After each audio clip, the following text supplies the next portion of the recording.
Okay, so for our next technique, we're going to do what I call basic dipping and blending. There's probably a better name for it, but that's what I'm going to go with. We're going to use the tumbled glass and the picked raspberry.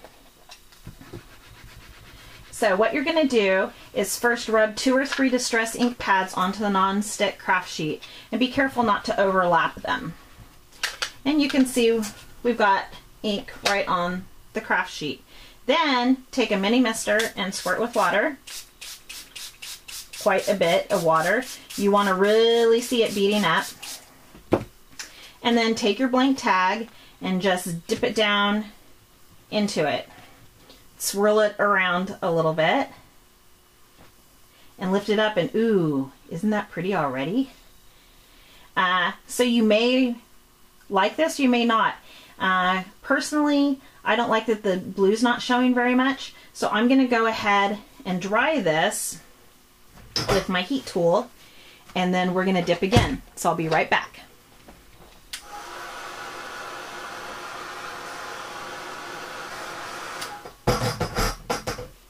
So I'm back, and here's my tag all dried, and like I mentioned, I don't like that there's not very much blue showing.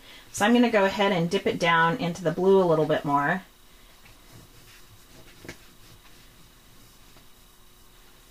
And now you can see some of the blues coming to life a little bit more. It's subtle, but it's still there.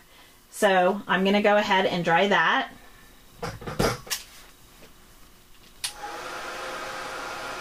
You can let it dry naturally by itself, but I'm not very patient, so I'm going to go ahead and use my heat gun to get it all dry.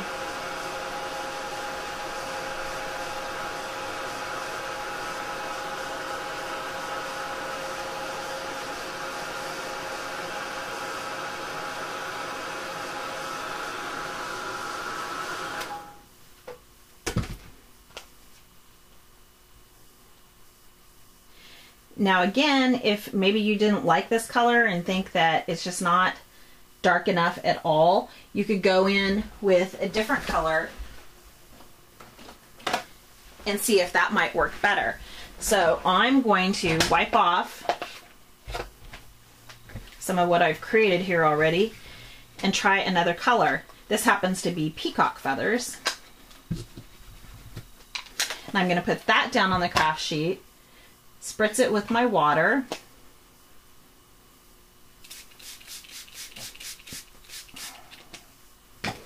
and try dipping this portion of the tag down into that and see how it looks. I'm going to do a couple of the other edges too. Ooh, that looks really neat. So the other thing you can do now to get it a little bit moister is spritz it with a little bit more water and watch it really react and run together, which is really a really cool thing about the distress inks, because they blend so nicely and they react to water, so you can get some cool effects. So I'm going to go ahead and dry this and show you how it turned out.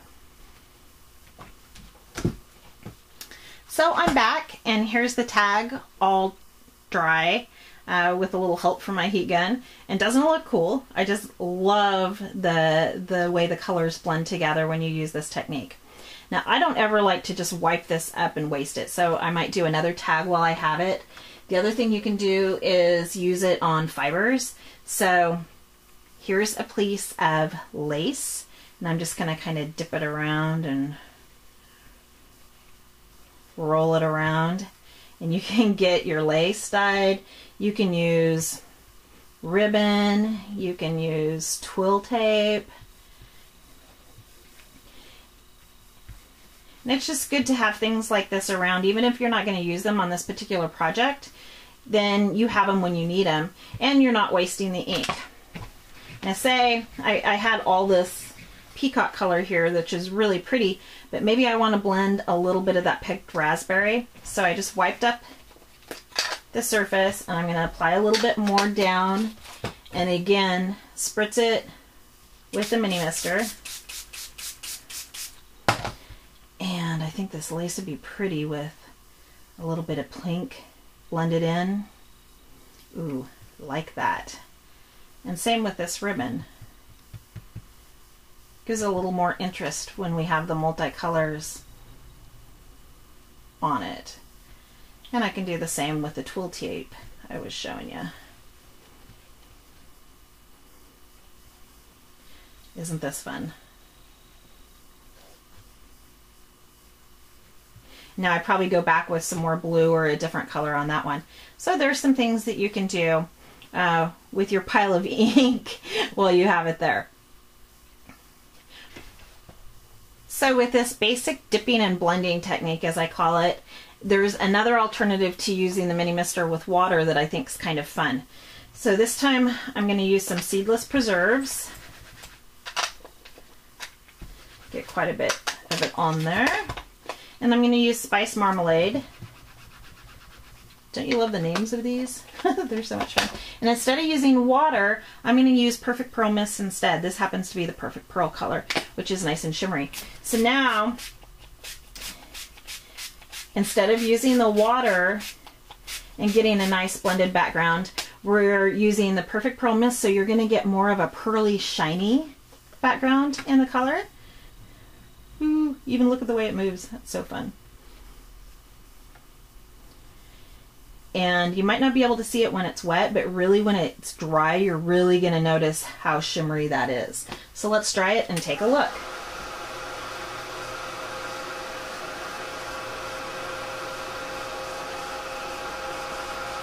So here's the finished tag. And I don't know if you can see from the camera, but it's nice and shimmery and pretty. And I just love that background and how it turned out.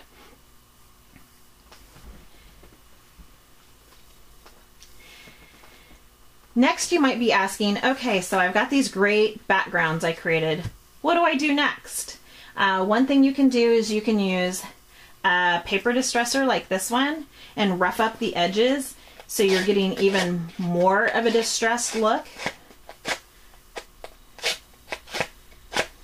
That's kind of fun, and you can ink over again because sometimes the color of the cardstock or the tag that you're using will show through and you want it to look distressed. So after you do this, you might want to go back and re-ink the edges. The other fun thing you can do is you can spritz the tag with water. So here's one that we did.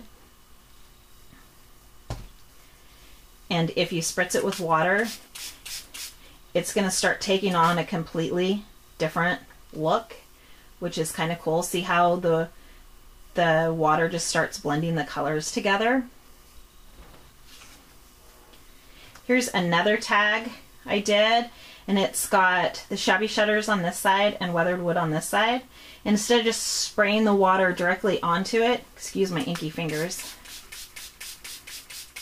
I'm gonna put the ink in my hand, or the water, excuse me, in my hand, and I'm just gonna drop some drops down onto it.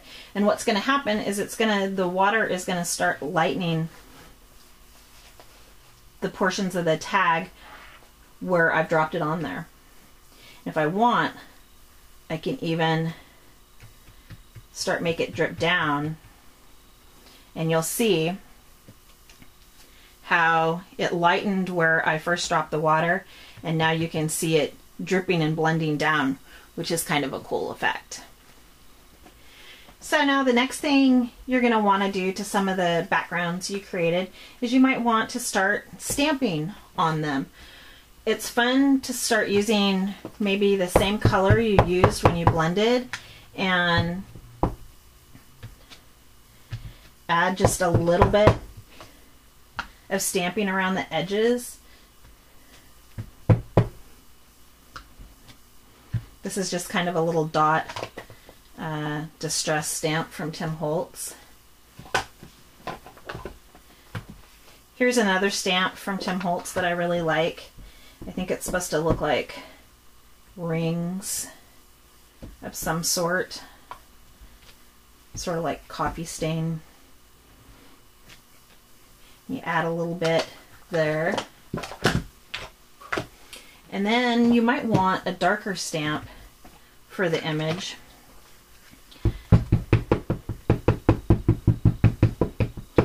So this time I'm using the Jet Black Archival from Ranger. This is my go-to ink because it's permanent and I always get a really good impression when I use it.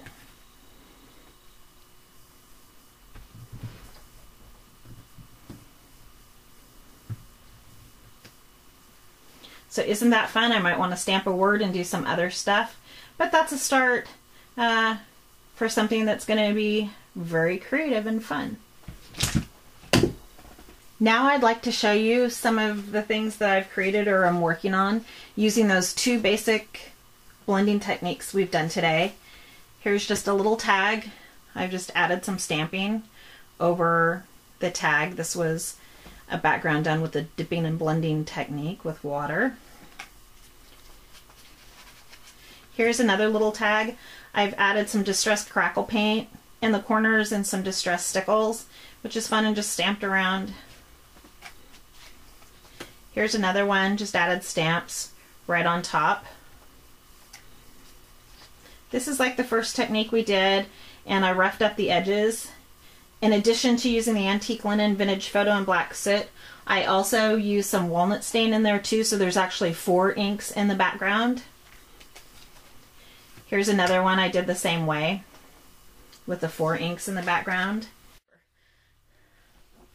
Here's another tag, the little birds, done with a die cut and grunge board, and it was also ran through the Cuttlebug with an embossing folder, so it's got some texture. I also added some stickles on the side, some stamps. This is actually done, this one up here, with embossing powder, the distress embossing powder.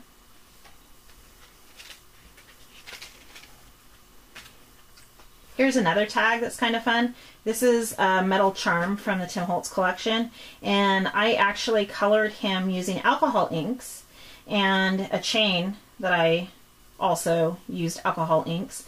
Here's some tissue tape, some stickles, and some stamps. And instead of using ribbon this time, I actually used the tissue tape to make a little ribbon, so I thought that was kind of a fun look. I'm not done with this, but it's a start. Here's a tag I did and then used it on a background for a card. And then the last thing I want to show you is this little tag book I'm working on. And this is basically all distress products, distress inks.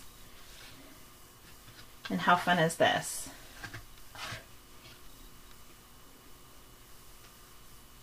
Well, I hope you enjoyed the video. Remember, you can use these distress techniques not just on tags and cardstock, but on patterned paper, on canvas, on art journals, on all sorts of things.